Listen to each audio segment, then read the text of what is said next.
and all this stuff back here. Sorry guys, I just have to go. Sorry. I'll leave that with you then, Craig. No worries at all. Cheers, man. See you tomorrow.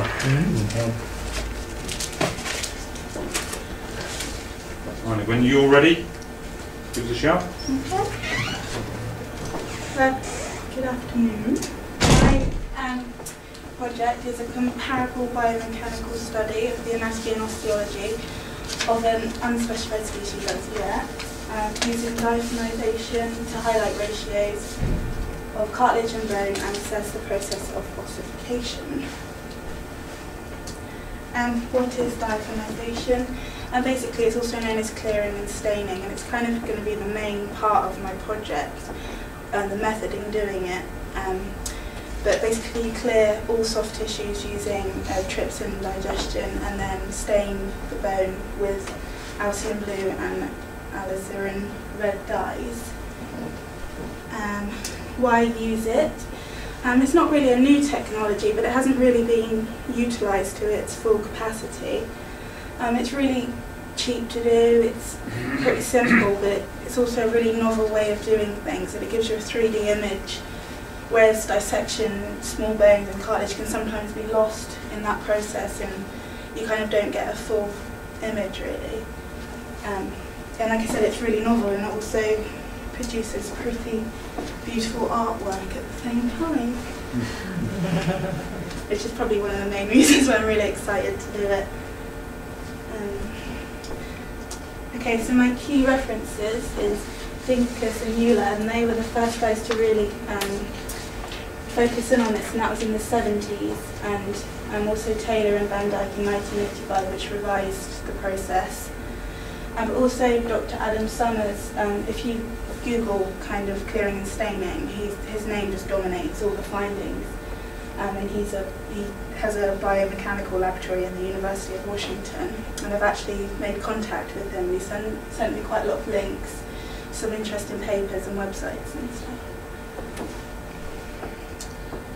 So my hypothesis is that the process of ossification in an unspecified species occurs from the anterior section and proceeds to the posterior. It's a pretty simple hypothesis, really. As I said, it's an unspecified species. The reason for this is because for my method I'm going to hopefully use 5 specimens at different life stages. And obviously that can be quite difficult to gain access to. So I'm looking at farm species really.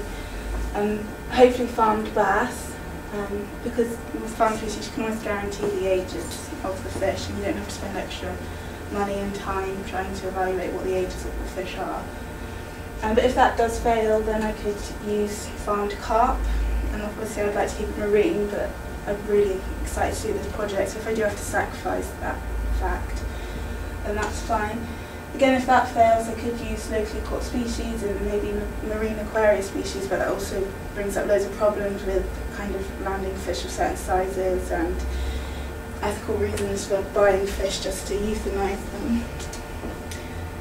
Associated bodies, higher reef fisheries would be where I'd get the carp from. I haven't made contact with them yet, but that's something to do in the future. And also Anglesey aquaculture would be where the bass would be from. Hopefully there were a fish farm in Wales, and obviously found marine schools for the use of labs and equipment, etc. And hopefully funding.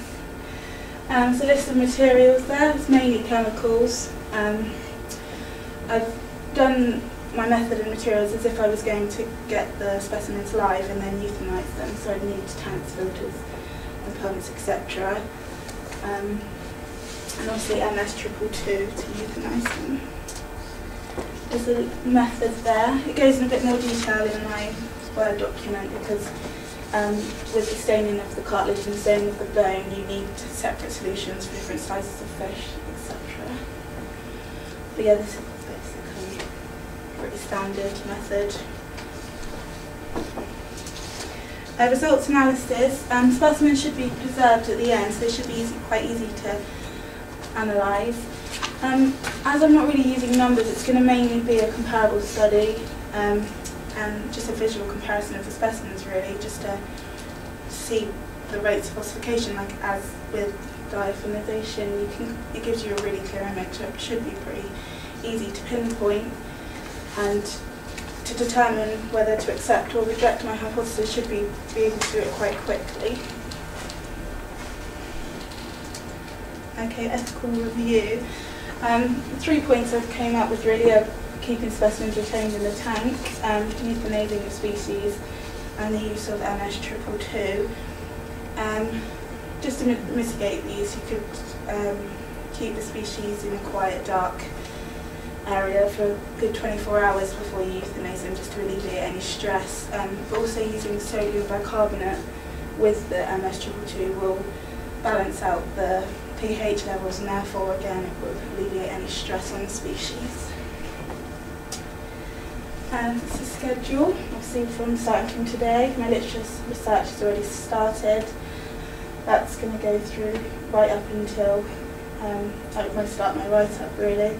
I'm hoping to do the experimental work around January time, because it does take a good month really, because at every different stage it does take about 5 to 7 days.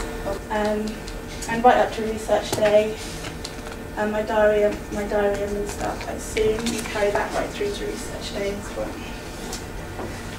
The risk assessment, there's print a handout with the Word documents. It's mainly just the use of chemicals really, and contingency plan. I haven't really gone into much detail because I am pretty set on my project, if I'm honest. But I was going to look at distribution and abundance of snipper limpets in the river fowl and how that's related to the distribution and abundance of other molluscs, in particular bivalves. So my hypothesis is that it would be directly related, and I've got a key reference, which is Sarah Clark, and she did distribution of snipper limpets on the Devon coast, and she works for the Devon Sea Fisheries Committee, and she did a report on it in 2008. It's a nice picture of a snipper limpet. Thank you. Any questions?